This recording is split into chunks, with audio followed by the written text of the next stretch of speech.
En esta unidad exploraremos los aspectos claves que un diseñador debe considerar para asegurar una importación exitosa en GeneXus. Mencionaremos algunas estrategias y enfoques claves para maximizar la efectividad del diseño y facilitar su integración. Comencemos por las variantes. ¿Por qué es importante crear y utilizar variantes de nuestros componentes?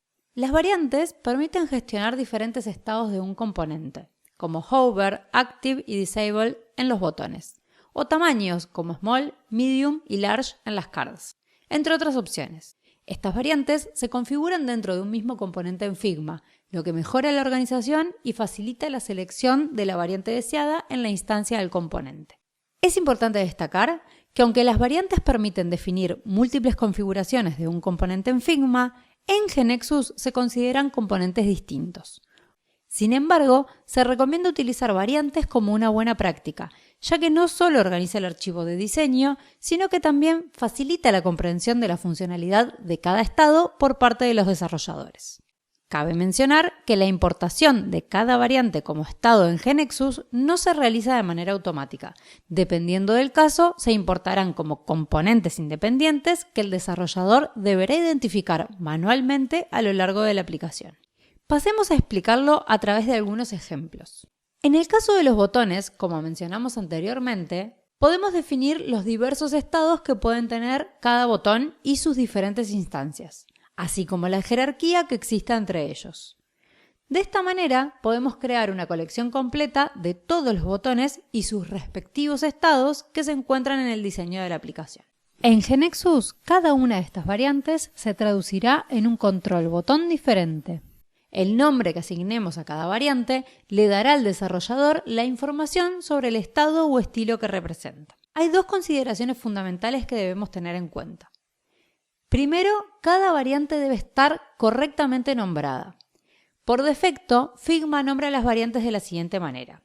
Property 1 igual nombre del frame en el que se encuentre el componente. Si dejamos estos nombres por defecto, la importación de los objetos de botón resultará confusa y difícil de mantener en GeneXus. Es crucial definir cada variante de manera semántica, clara y exclusiva.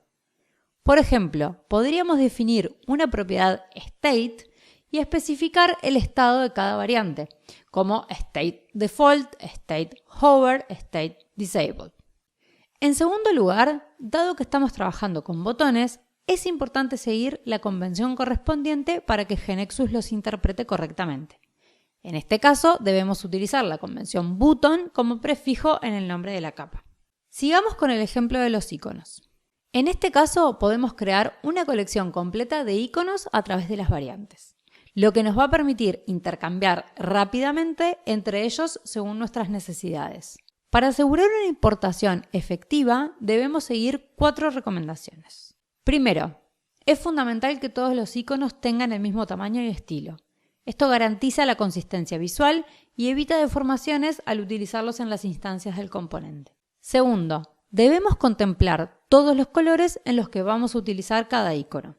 Esto ya lo explicamos con más detalle en el módulo de Overview. Es importante expresar todos los colores como variantes y evitar cambios directamente en las instancias del componente. Tercero, es imprescindible marcar todos los iconos para exportar en al menos 3 densidades y si el proyecto es web, agregar una extensión SVG. Por último, al igual que en el caso anterior, es crucial renombrar cada variante de manera correcta para facilitar su identificación y uso en el desarrollo. Cada una de estas variantes se va a traducir en un objeto image diferente en GeneXus. Y una vez más, el nombre que asignemos a cada variante le dará al desarrollador la información sobre el estado o estilo que representa. Por último, analizaremos el ejemplo de la card. En este caso, utilizaremos diferentes tamaños para cada card, teniendo en cuenta que cada una está diseñada para un dispositivo específico, como mobile, tablet y desktop. Este enfoque no solo permite mantener una apariencia uniforme, sino que también facilita la selección de la variante adecuada según el dispositivo. Es fundamental ser precisos al nombrar las propiedades y estados de cada variante. En este caso las denominamos small, medium y large, pero también podríamos optar por utilizar los nombres de los dispositivos para una mayor claridad. Es conveniente que estos nombres sean discutidos con el desarrollador del proyecto para tener así un mayor acuerdo. En este caso, GeneXus interpretará cada una de estas variantes como un objeto stencil. Como recomendación extra, en todos estos casos es fundamental utilizar frames en lugar de grupos de Figma. La razón principal para esta recomendación es que los frames permiten una mejor organización y control sobre los elementos dentro de ellos, facilitando la gestión de la disposición y el comportamiento de los componentes que serán importados en GeneXus. Los grupos son más limitados en su funcionalidad y no permiten la misma flexibilidad que los frames. Vamos a utilizar los grupos en casos excepcionales, como por ejemplo cuando contamos con una ilustración compleja dentro de nuestro diseño, que necesita ser exportada como una imagen. En ese caso, agrupar los elementos de la ilustración puede facilitar su manejo y exportación. En resumen, utilizar variantes en Figma es una buena práctica que mejora la organización del diseño y facilita su integración en GeneXus. Implementarlas correctamente ayuda a crear un sistema de diseño más eficiente y manejable, lo que se traduce en un desarrollo más mantenible y efectivo. Pasemos a la siguiente buena práctica recomendada, el renombrado semántico de las capas. Al igual que mencionamos en el caso de las variantes, nombrar las capas de manera semántica en Figma es crucial para que GeneXus pueda interpretar correctamente cada elemento y su función en la aplicación. Un buen sistema de nomenclatura permite que tanto diseñadores como desarrolladores comprendan rápidamente la intención detrás de cada capa, lo que facilita la colaboración y reduce los errores durante el proceso de importación. Cuando hablamos de nombrado semántico, nos referimos a describir la función de cada capa de la manera más clara posible para su correcta interpretación. Es imprescindible que tanto la nomenclatura como la forma de escribir el nombre de cada capa, una vez más, sean discutidas con el desarrollador para mantener una estructura coherente a lo largo del archivo, lo que impactará en un desarrollo más ordenado. Veamos algunas recomendaciones para el nombrado de las capas. Evitar nombres por defecto en las capas. Por ejemplo, rectángulo 789. Utilizar nombres semánticos siendo los más descriptivos posible. No utilizar emojis. Evitar combinaciones inconsistentes de mayúsculas y minúsculas. Utilizar caracteres alfanuméricos para los nombres de las capas, siempre comenzando con una letra y eliminando cualquier espacio en blanco al principio o al final del nombre de la capa. Mantener los nombres de las capas concisos pero significativos, con una longitud máxima de 128 caracteres. Nos hemos encontrado muchas veces con archivos que tienen capas de texto en donde, por ejemplo, utilizan lorem ipsum y les queda como nombre de la capa todo el párrafo que acaban de copiar. Evitar nombres duplicados, tanto en los frames como en los componentes. Y por último, tener en cuenta que en caso de nombres duplicados, GeneXus va a añadir automáticamente sufijos numéricos, por ejemplo, botón, botón 1, botón 2, etc., comprometiendo así la mantenibilidad de la aplicación. Ahora veamos un ejemplo de cómo abordar el nombrado semántico a partir de un componente y sus instancias. Por ejemplo, si tenemos un componente llamado ButtonPrimary, al instanciarlo, su nombre debería indicar la función que está cumpliendo. En este caso, ButtonLogin. Como conclusión, podemos decir que trabajando de este modo, logramos un archivo organizado con nombres reconocibles y consistentes, que serán de gran utilidad para mantener la claridad de nuestra base de conocimiento en GeneXus y proporcionar información esencial al desarrollador.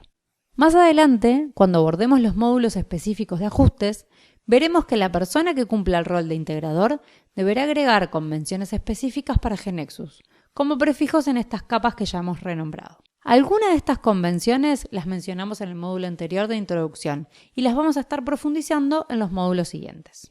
La siguiente buena práctica a abordar es diseñar responsivamente. El diseño responsivo garantiza que las interfaces se adapten a diversos tamaños de pantalla. De la misma forma que lo fuimos viendo a lo largo del módulo 1, estas propiedades también se traducen en GeneXus e impactan directamente en el desarrollo. Por lo tanto, es esencial que diseñemos considerando las variaciones de pantalla. Supongamos que estamos diseñando una aplicación desktop. No podemos predecir las medidas exactas de cada una de las pantallas que visualizarán nuestra aplicación en el futuro. Para prever esto, podemos establecer cuál será el comportamiento de cada uno de los elementos en la pantalla y decidir qué quiero que suceda con cada uno de estos elementos en cada caso. Veamos un ejemplo. Aquí podemos observar una pantalla de nuestra aplicación. Si incrementamos el ancho de la pantalla, notamos que los elementos no se han modificado, sino que se mueven hacia la izquierda, lo cual indica que están pineados a uno de los lados. En contraste, si disminuimos el tamaño del frame, la pantalla se corta. Al ajustar correctamente las propiedades responsivas, si aumentamos o disminuimos el tamaño del frame, los elementos se escalan adecuadamente para completar el nuevo espacio. Es importante aclarar que estos ajustes son efectivos solo si las variaciones de tamaño de las pantallas son mínimas. No podemos esperar que un mismo diseño se readapte de un tamaño desktop a mobile. Más adelante, en el módulo de ajustes, examinaremos en detalle estas propiedades, que son fundamentales para realizar una importación eficiente. En resumen, diseñar responsivamente no solo es una práctica esencial en el diseño, ya que nos permite prever el comportamiento de los elementos y garantizar que estos se adapten a una amplia gama de pantallas, sino que es fundamental para impactar en el desarrollo al importar nuestros archivos a GeneXus. A lo largo de esta unidad, hemos abordado una serie de buenas prácticas fundamentales para el diseño y desarrollo de aplicaciones en GeneXus. Al aplicarlas, no solo mejoramos la calidad de nuestros archivos, sino que también optimizamos el flujo de trabajo y la mantenibilidad a largo plazo. En la siguiente unidad vamos a comentar brevemente algunas limitaciones de diseño con las que nos hemos encontrado frecuentemente.